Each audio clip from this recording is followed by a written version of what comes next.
If it is or if it ain't, it's gonna come out.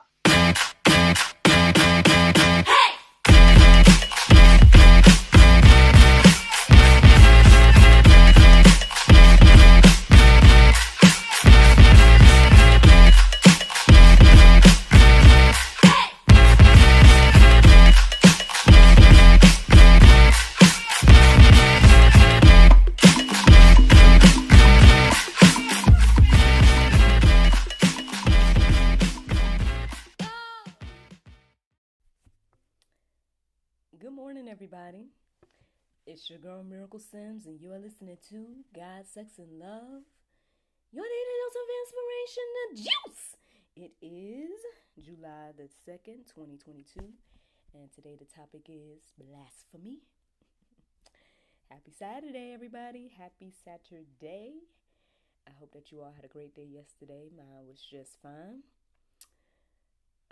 Thank you all for tuning in to last night's episode of God, Sex, and Love, the talk show, a chat with Mr. Tyler Foley. I hope that you all enjoyed the conversation. If you all missed it, don't worry, because it should be our featured video the rest of this week. Just go to godsexandlove.com and you can check it out there. But yeah, thank you to the ones of you all that watched it, and thank you to Mr. Tyler for coming and visiting us on God, Sex, and Love. Yesterday for me was all about just, making sure little guy was good, keeping up with his temperature and making sure he's fed and hydrated and all those things. He played a little bit, he rested. So yeah, that's what yesterday looked like for all of us. I know, well, with the exception of my husband, he was working. He was working. And then he had a meeting afterwards, so that's what he had going on. But at some point, I decided to just go to Prime and, say, oh, let me watch some movies. So I ended up watching that. I ended up watching a couple of movies, but the first one I watched was Marry Me. That movie with Jennifer Lopez and whatnot. I think it came out earlier this year. And that's why I was surprised to kind of see it on there, because I was like, oh, I thought this just came out. It's on there. Check it out, X, Y, and Z. But I wasn't too far in before I got shocked. I was shocked, y'all. And maybe everybody else knew this, because, y'all stay up with mainstream media and all that. I don't too much do that. So I was shocked when I heard and saw the song Church. Have y'all seen that? I don't even know if I want to tell you to see it if you haven't seen it, but just know that the performance in the movie and the song itself was very, very blasphemous. I said, my goodness. There was just so many symbols that was just used in this derogatory way. The song was talking about everything from baptism to feeling the spirit, all these different things, but talking about it as if, sexual or a man or anything like that. And I just was like, my goodness. And then the performance on top of the song, it just, the costumes, like the whole scene, like I almost turned the movie off. I did. Like I gave it a chance. I went ahead and gave it a chance. And I mean, I would say outside of that, I mean, the rest of the movie was kind of cute, in that cheesy girl flick type of, what they call like a chick flick type of movie way. But yeah, that threw me for a loop. Like, even so much so where I wanted, even though I was like, I know I'm probably not gonna know the name of the people, but I wanted to see like who wrote the song, and all of that, because I just was like, what possessed y'all, right, to use so many biblical symbols in this derogatory way. And I know Christians, we ask this question all the time, so maybe I'm not saying anything new to people that are listening to me, but maybe so, I don't know. But if you notice, they don't do this with any other religion, and that's my point here. Like, yeah, okay, you might say there was some Catholic symbolism in the performance and the I guess the song, maybe definitely with the performance, because they had like these sexy nuns, or whatnot. But yeah, yeah, you know, you don't see them coming for any other religion like this, and it just, you know, I guess it just had me questioning here, like, what is, and not just what is wrong with us, but like, why are we so lax when it comes to this? Like, um, you know, I could give a review of the song itself and all of that, but I saw that there's people that have already done that. So y'all can, if you haven't heard the song or if you haven't seen a Christian's review on it, it's out there. Just look up Christian review for the song and you'll see it. I mean, I don't know if I should go that deep into it at this point. Um, you know, because I guess I'm late in the game here, and everything. Um, but that's what led to my topic for today. That's the inspiration here. Looking up about blasphemy and things like that. The prayer meditation was really good. It was a good reminder of being created for a purpose and everything like that. And it had me kind of reflect and take some time, like ask God, you know, why I was created, and you know, listen and everything like that. So I took some notes on the things that I heard, you know, and everything. So we gonna see what the Lord do with all of that. But yeah, that's what my morning has been like, and that's what I ended up kind of looking up this morning. So I did look up the definition of blasphemy, and it says the act of speaking sacrilegiously about God or sacred things, profane talk, profane talk. So that's the end of that definition there. Um, and yeah, as soon as I read that definition, I was like, yep, that's exactly how I felt about that song. It's exactly how I felt about that performance. Um, you know, definitely was speaking sacrilegiously about the sacred things. Even if they weren't referring to God, but it was like a lot of God things, um, putting those things on a man, um, or in a sexual way. It's already a lot. And then you took like sacred things like baptism and all of that and made it tawdry. So it's just like, oh goodness, it's a lot going on here. It's a lot going on. Um, and honestly, it made me think about GSL. I know y'all like, oh goodness, here she go again. No, because people like really try to every now and then, you know, I'll get those little comments or I'll get those little, you know, I invite somebody to be on the show and they're like, oh no, this isn't fit with my brand. No, this isn't, you know, and little comments like that. Um, and so I don't know if they feel like I'm doing the same thing, or you know what I mean, if I'm being sacrilegious somehow, by saying God, sex, and love or something.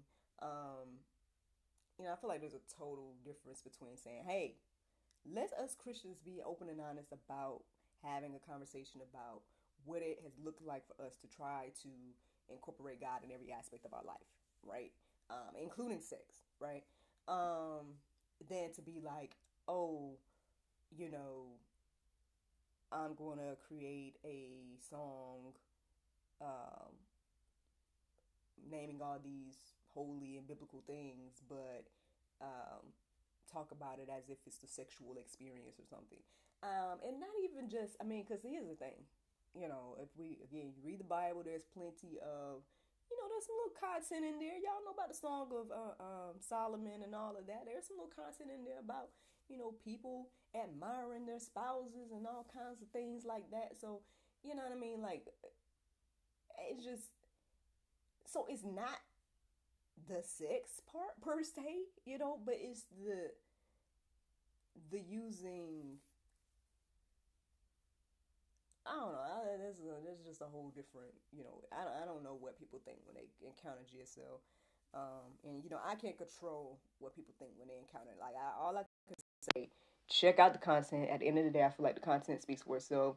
The show, daily inspiration, all these things kind of speak for themselves. I can't like force nobody to listen or understand the concept.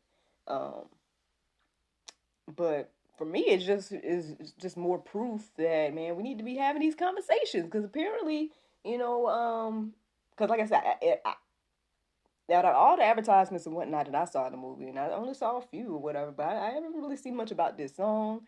I definitely didn't hear Christians speaking up about it. So like I said, I was shocked when I saw it. I just was like, what is this? Like, I can't, like, I couldn't believe it.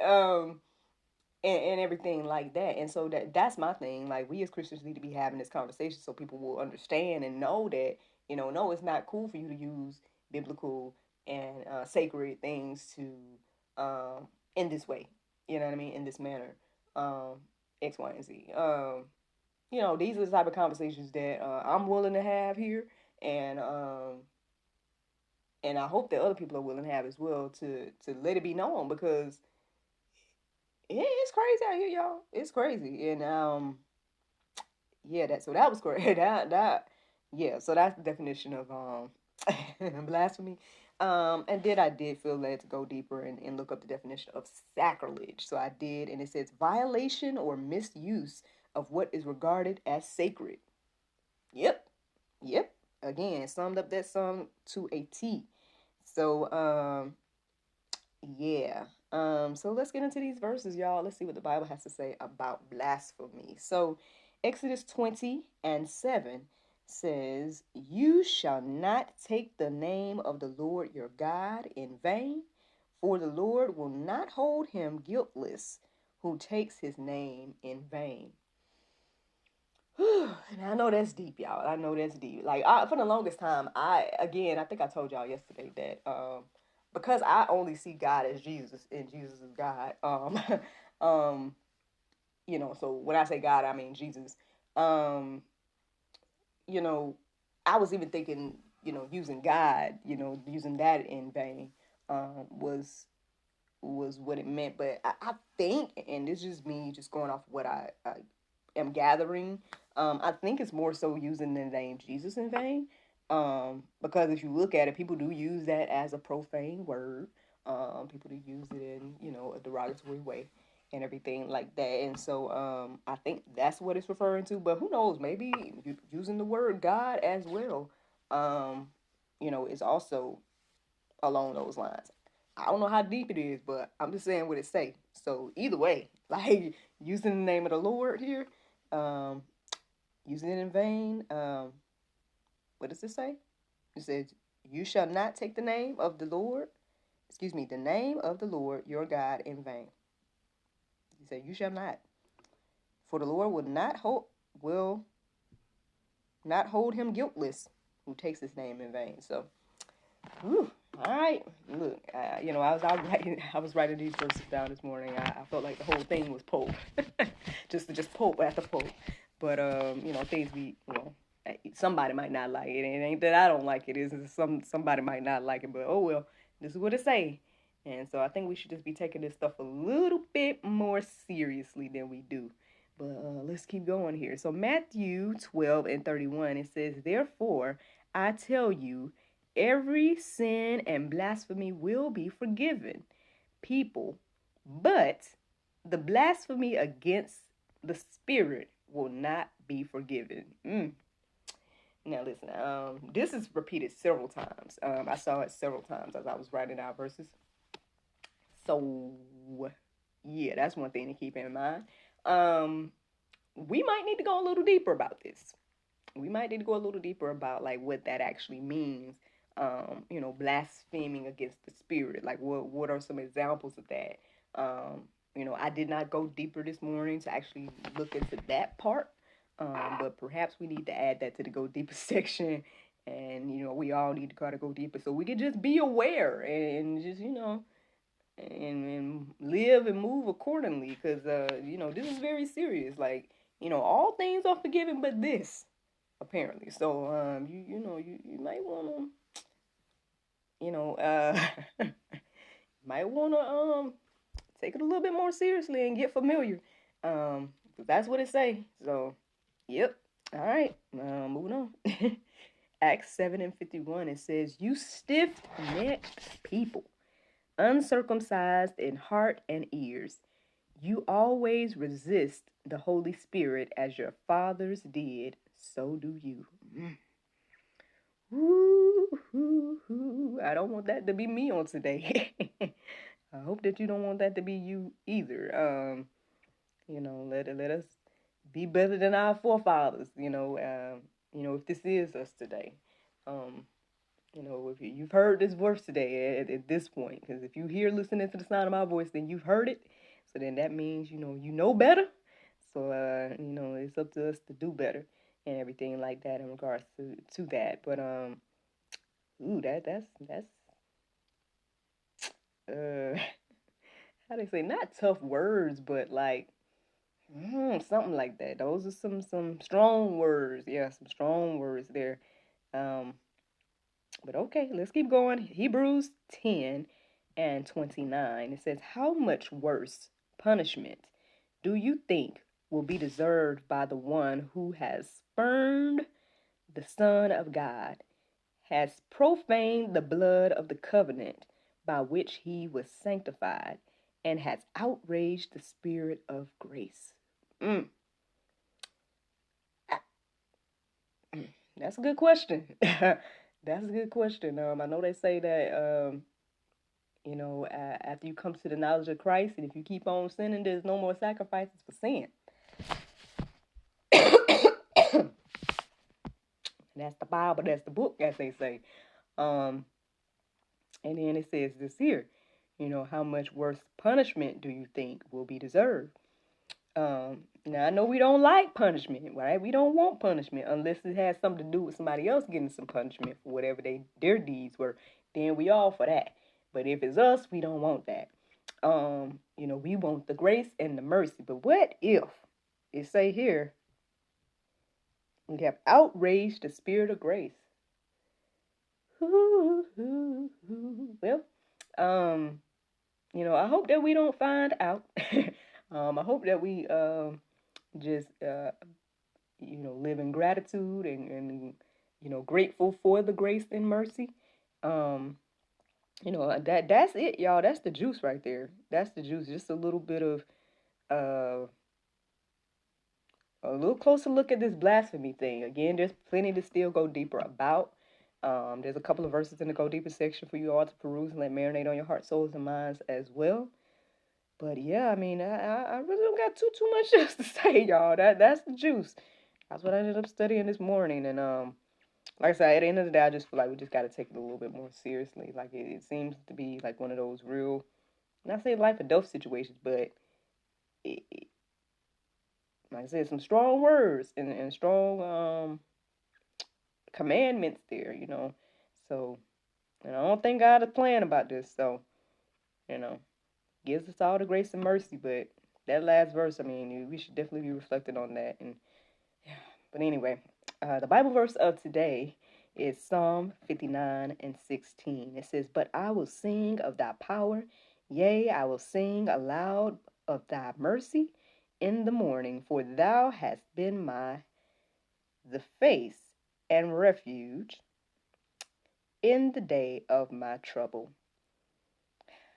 Friends, well, first, just in case that word wasn't right, y'all can confirm that. I'm not sure about the base. Yeah,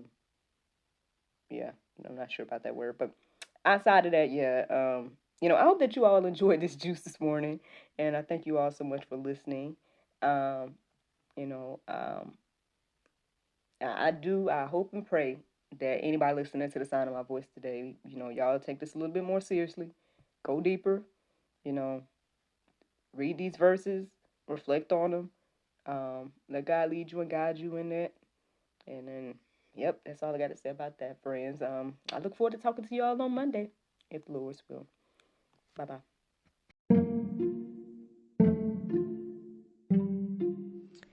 Everyone is stuck at home, but life is still happening around us every day. Birthdays, anniversaries, holidays, and celebrations. Send your friends and family the gift of wine from the comforts of home. Wine shop at home with Miracle of Wine. Wine, gift baskets, wine accessories, and more at miracleofwine.com.